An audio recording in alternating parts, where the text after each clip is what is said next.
The Twilight Zone, The Howling Man, written by Charles Beaumont. Act 1. Interior. Ellington's room. Night. We fade in and pan down to a dark and stormy night. A man looks out of an open window at the storm and then turns to reveal his anguished face. This is David Ellington, grim, wild-eyed, graying around the temples, as he addresses some unseen person urgently, amid the roar of thunder, the howl of the wind, and the patter of rain. I know. It's an incredible story. I, of all people, know this. And you won't believe me. No, not at first. But I'm going to tell you the whole thing. Then you will believe. Because you must. You must believe. It happened many years ago. After the First World War. I was on a walking trip through Central Europe. But one night I got lost in a storm. Ellington turns back to the open window, just over his shoulder where the storm rages. We dissolve to exterior. Castle. A similar stormy night, decades earlier. A flashback to Central Europe, where an imposing, ornate medieval castle looms out of the darkness. A younger David Ellington staggers through the blinding rain to the huge wooden door of the castle and knocks. Gum, gum, gum. A heavily accented voice from behind the door answers. Yes, who is it? The door swings open to reveal Brother Christophorus, a bearded giant in robes, carrying a long wooden staff and an ancient lantern. Please, please, let me in. I'm lost.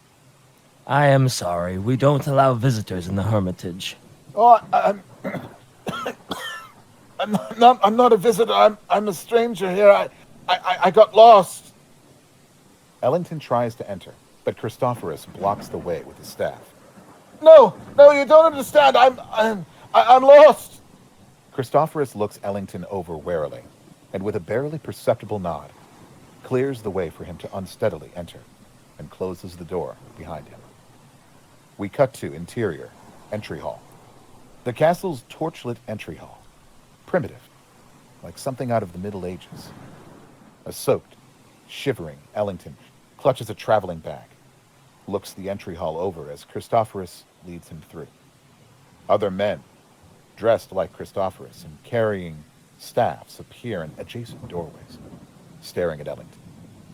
Ellington, already weak, suddenly grows dizzy, staggers against a stone doorway, and has a coughing fit. Christophorus turns to look at him. I'll be all right. I'll be all right once I dry out. Wait here, I have to speak to Brother Jerome. Christophorus disappears through a doorway as Ellington drops his traveling bag and puts his back to the doorway, trying to regain his composure. His eyes widen at the sound of a wicked howl. Is it a wolf? Is he dreaming? The storm continues to rage. Ellington looks around for the source of the howling as Christophorus returns. Brother Jerome will see you now. A puzzled Ellington reacts to another.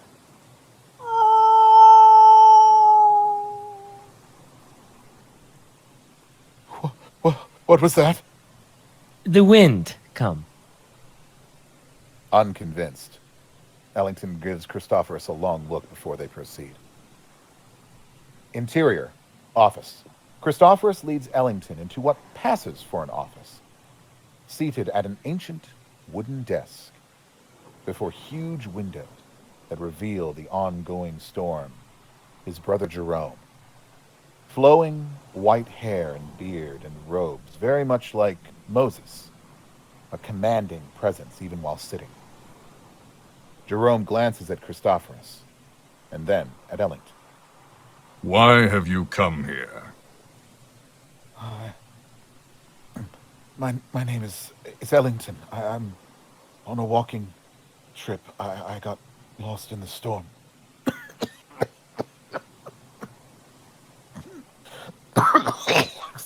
Excuse me. I saw a light here. What do you want from us? Shelter? Maybe some food? Jerome shakes his head sorrowfully. We cannot help you. You will have to leave. Now, Mr. Ellington. Now. In disbelief. A silent Ellington slowly turns and staggers out of the office. But the effort becomes too much for him. Ellington collapses and passes out. Jerome, Christophorus, and the other men gather around him, making no move to help. An omniscient narrator has a few things to say about them. The prostrate form of Mr. David Ellington, scholar, seeker of truth, and regrettably, finder of truth. A man who will shortly arise from his exhaustion to confront a problem that has tormented mankind since the beginning of time. A man who knocked on a door, seeking sanctuary, and found instead the outer edges of the Twilight Zone. We fade out, and fade back into a now conscious Ellington in the empty entry hall later that night. He touches his brow and unsteadily crosses to an ornate window to look out at the still, raging storm. No one else is present. At the sound of Ellington turns and follows the noise. He staggers along, occasionally leaning against a wooden beam or doorway for support, until he comes to a wooden door held shut by a staff similar to the ones carried by Jerome, Christophorus, and the other men. He approaches it, cautiously, and peers through the barred window in the door. It is a prison cell. Ellington sees a man whose back is turned towards him. It is the Howling Man, gaunt, dirty, dressed in rags. But as the Howling Man turns, sees Ellington, and rushes to him, he reveals a gentle, bearded face and a gentle voice. The Howling Man reaches through the barred window and clutches Ellington's shoulder. Ellington tries to pull away. Help me. No, please, in the name of mercy, help me. You're not one of them. No, my name's Ellington. I'm an American. Shh. We only have moments. Come closer, come. Ellington does so. They're mad, Mr. Ellington. All of them. Raving mad. Listen, I was in the village, in Schwarzhof. I was walking in the streets with my woman. We paused to rest by a tree, and we kissed. Is it wrong to kiss? Tell me. I don't think so. Of course you don't. You don't think so. I don't think so. But Jerome, the lecherous old fool, we looked up and I saw him standing close by. I tried to open my mouth to speak, but before I could utter a sound, he raised that heavy staff he carries. You've seen it. And he hit me again and again. Why? For revenge, because she refused his advances. He took his fury out on me. I'm sorry. I find this difficult to believe. Of course you do, Mr. Ellington. That's the strength of the man. He makes his madness seem a harmless thing. The madness of a religious zealot. This is not a religious order, Mr. Ellington. These so-called brothers of truth, they're outcasts, misfits, cut off from the world because the world won't have them. Mr. Ellington, please, you must believe me. I don't say they're evil. I say they're mad. Ellington starts to walk away. The Howling Man grabs him by the shoulder. Where are you going? I'll speak to Jerome. No, he's the greatest maniac of them all. Then how can I help you? A deep voice rings out. Mr. Ellington! Jerome, Christophorus, and a few others stand a few feet away. Ellington approaches them. I did not know that you are well enough to walk. Come with me, please. I must talk with you. This way.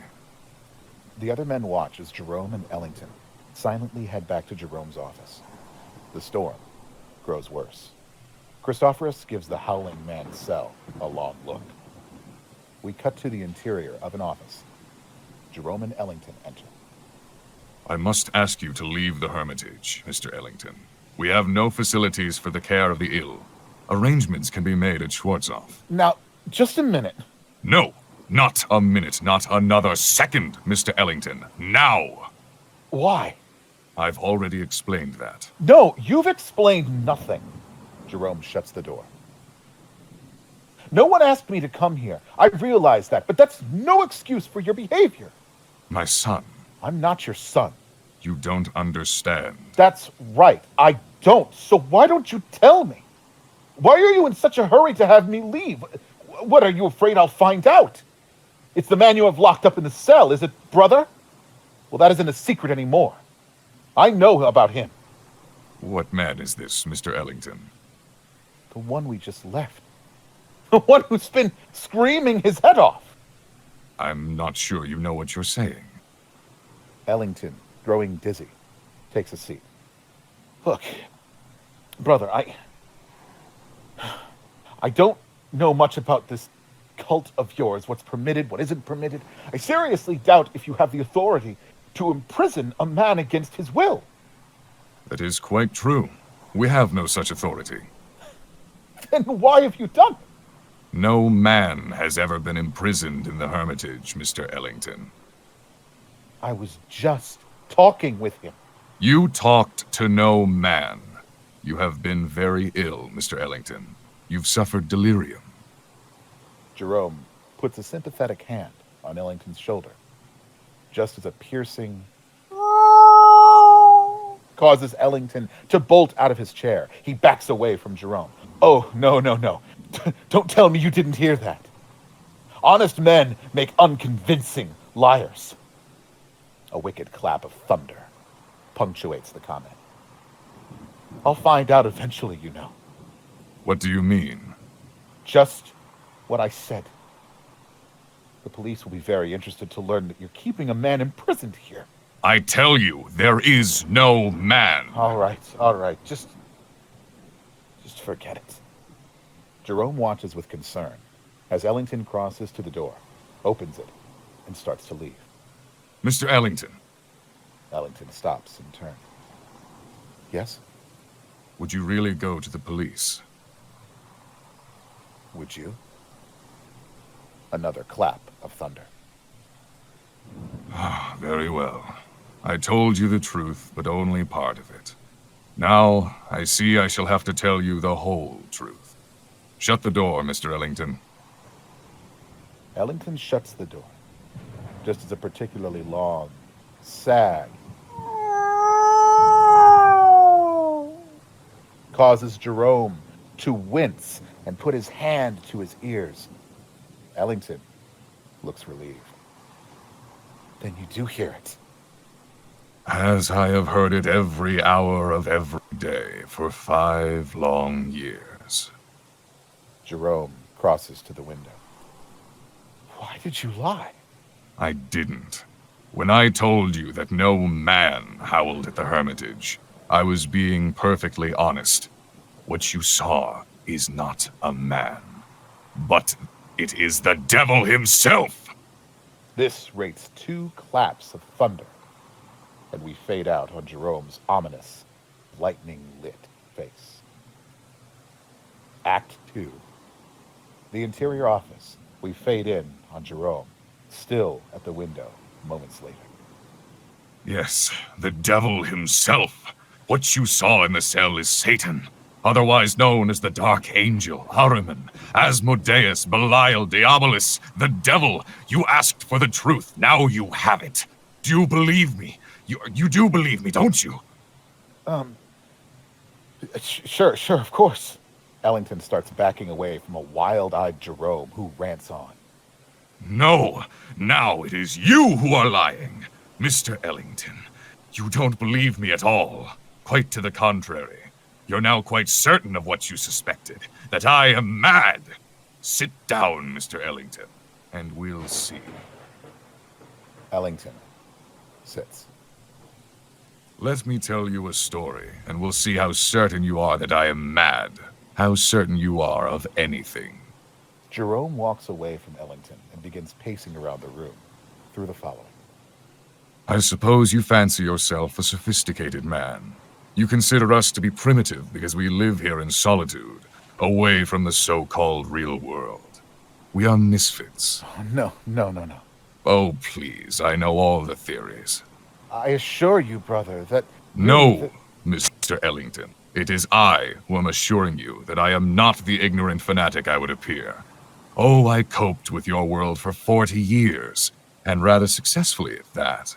The best schools, a degree in philosophy, a job that took me to the ends of the earth. This beard, this staff, and this faith are merely the results of a different point of view. If you can understand that, you can listen to what I have to say with an open mind. Another wicked unnerves Ellington, but Jerome takes it in stride. 5 years ago, there were no Howells in the Hermitage. It was simply the bombed-out ruin of an old castle belonging to the family Wolfrin. Baron Wolfrin gave it to the Brotherhood of Truth as a gesture of charity. Our job was to tend the vineyards and save what souls we could by constant prayer. But this isn't a religious order, is it, brother? We feel that we are recognized by God. Truth is our dogma. We believe it to be man's greatest weapon against the devil, who is the father of all lies. Ellington rises. All right. Go on with your story. You were tending the vineyards. At that time, shortly after the Great War, the world was in chaos. Everywhere was unhappiness, except in this little village below. Jerome points a finger toward a Rain Street window. For some reason, the people of Schwarzhoff refused to yield to despair. They lost none of their faith. They continued as they had been for centuries, honest, God-fearing, and happy. This village was a plum to Satan, one he could not resist. So he came here and embarked upon a program of corruption. But you stopped him. Yes, you see, Mr. Ellington. A quick clap of thunder for punctuation as Jerome approaches Ellington ominously. He made the same mistake that you have made. He underestimated me. He thought he would have no difficulty in tempting the old fool. Ellington backs away and sits again. But I had him in a cell before he knew what happened. But if he's the devil, how do you keep him locked up? With the staff of truth! A wild-eyed Jerome flourishes his staff above his head dramatically, and then lowers it. The one barrier he cannot pass. Tell me, how do you recognize him? He doesn't look evil. The devil hath power to assume a pleasing shape. I had seen him before, in all parts of the world, in all forms and guises. Wherever there was sin, wherever there was strife, wherever there was corruption and persecution, there he was also. Sometimes he was only a spectator, a face in the crowd. But always he was there. Jerome pounds his staff on the floor insistently.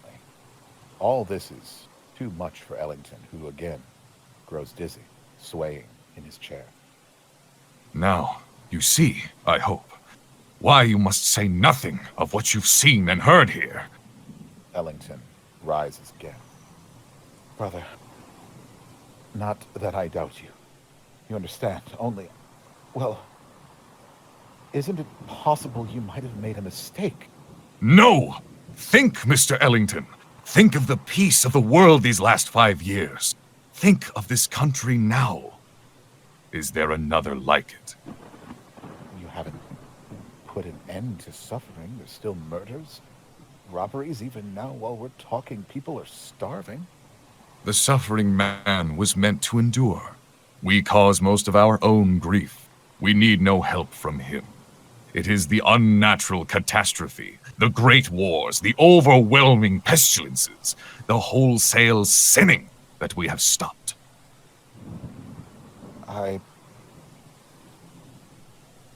I believe you, brother.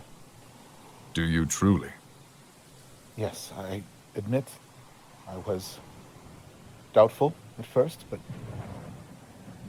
you've convinced me. Absolutely. I promise to keep your secret.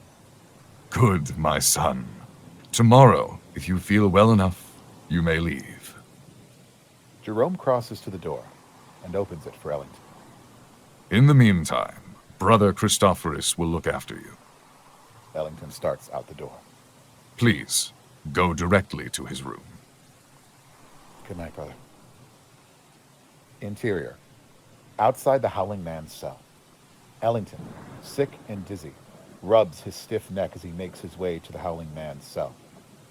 Ellington grins when he sees the man's scared, hopeful face in the barred window. He lied to you, didn't he? I can see that. What did he say? He said that you were the devil. The devil.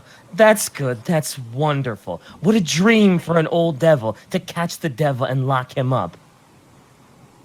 You don't believe him, do you? No, of course not. Then help me. Look, why don't I just go get the authorities? It would be my death warrant. The authorities would turn and find nothing. Jerome is mad, but he's shrewd, too. A hand appears on Ellington's shoulder. He turns to see it belongs to Brother Christophorus? Brother Jerome was fearful you might lose your way. Come. Christophorus leads Ellington away. The Howling Man watches them go, a mixture of hope and fear in his face. We cut to the interior, Christophorus' room. Moments later, Christophorus enters with Ellington and shuts the door behind them. Christophorus starts to put a key in the lock, but Ellington grabs his arm. Why are you locking the door? To protect you. Rest now, Mr. Ellington. Remember, you're still a very sick man.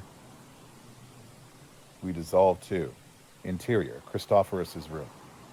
Later that night, as Christophorus sleeps, Ellington carefully steals the key chain from around his neck. Collecting his coat, Ellington stealthily unlocks the door, opens it, exits, closes it, and then takes one last look at the sleeping Christophorus through the door's window before hurrying away. Cut to the interior, outside the Howling Man's cell. A weakened, dizzy Ellington approaching. You've come. Good. What do you want me to do? Lift off the wooden bolt. Ellington looks at the wooden staff that bolts the door shut. It appears easily removable and well within the Howling Man's reach. Is this all that holds you in? Yes, lift it off. Why haven't you done it yourself? Please, there's no time for talk. Mr. Ellington, in the name of mercy, if you fail now, they'll kill both of us. Don't you understand that? We cut to the interior of Christophorus' room. Christophorus awakes with a start, sees that the keys and Ellington have vanished, rises and crosses to the door. It's locked. We cut to outside the Howling Man's cell. Ellington starts to remove the staff. He's suddenly having serious doubts. He lets go of the staff. Hurry, hurry! Christophorus' room. Christophorus pounds on the door and yells. Stop, stop, stop, stop! Outside the Howling Man's cell, Ellington, hearing the yells, panics and quickly removes the staff. The cell door slowly swings open, and there is a horrific moment of uncertainty as the Howling Man steps out, a wide grin on his face. Ellington hands him his coat. Put this on. The storm. The Howling Man drapes the coat over his shoulders as Ellington looks around nervously. Ellington is about to lead him to safety when, to the accompaniment of a long roll of thunder, the Howling Man points a bony finger at Ellington's back, whereupon Ellington instantly loses control of his body and collapses to the floor. After a sidelong glance to assure himself that his captors are too late, the Howling Man allows a dark look to cross his face. His features begin to subtly change. He smiles, strokes his beard, and strides off. A prostrate Ellington watches in horror as with every step, the Howling Man slowly transforms himself into a hideous, horned demon. The coat draped over his shoulders transforms into a cloak when at last The devil reaches the wall opposite his cell. He turns back to Ellington, wraps the cloak about himself, smiles grimly, and disappears in a puff of smoke. A stunned Ellington passes out. Jerome and Christophorus arrive. Jerome peers into the empty cell while Christophorus glances sympathetically at Ellington. Jerome and Christophorus exchange looks. Christophorus walks off while Jerome crosses to Ellington, now regaining consciousness. Jerome puts an arm around him. I am sorry for you, my son. All your life you will remember this night. And you'll know, Mr. Ellington, whom you have turned loose upon the world. I didn't believe you. I saw him and didn't recognize him. That is man's weakness and Satan's strength. Ellington stares hard in the direction of the devil's escape. In that moment, I decided to spend the rest of my life tracking him down, to recapture the evil I'd released. We dissolve to an exterior, the castle, a view of the castle in the storm that night. The evil that soon took the shape of the Second World War, the Korean War, the hideous new weapons of war. I swore I'd find him again, as Brother Jerome had done. We dissolve again to interior, Ellington's room. A very small version of the wooden staff of truth as it keeps a 1960s-style door shut. It took many years, but I did it. See? I have him in there now. A hand gestures towards the door. The hand belongs to Ellington. He appears now as he did in the first scene, older, grayer, and as wild-eyed as Brother Jerome. He turns and crosses to his housekeeper. Ellington has been telling his story to her, apparently, in a room of Ellington's house. You understand now. You understand why you must not, under any circumstances, go near that door. You see how important it is that he stayed locked up. The housekeeper looks at him as if he's crazy, but nods her assent. Good. I'm sending him back to Brother Jerome. He'll do a bit of howling, but you pay no attention to that. It's a trick, I know. Yes, I must go now. Ellington crosses to his raincoat and puts it on. Must go. Preparations to make. I'll be back in just a few minutes. Ellington grabs his hat and heads for the door. The storm continues. He pauses and turns back to the housekeeper. Remember, keep that door locked. Ellington leaves, shutting the door behind him. The housekeeper turns and stares for a long moment at the bolted door in disbelief, until a wicked, piercing emerges from the other side. Startled, she crosses to the door and hesitantly removes the wooden staff. Ancient folk saying, you can catch the devil, but you can't hold him long. The housekeeper turns the knob and opens the door. Ask Brother Jerome. Ask David Ellington. The door swings open to reveal a darkened, shadowy room on the other side. They know, and they'll go on knowing, to the end of their days and beyond, in the Twilight Zone. Dissolve and fade out to a starry night sky. The end.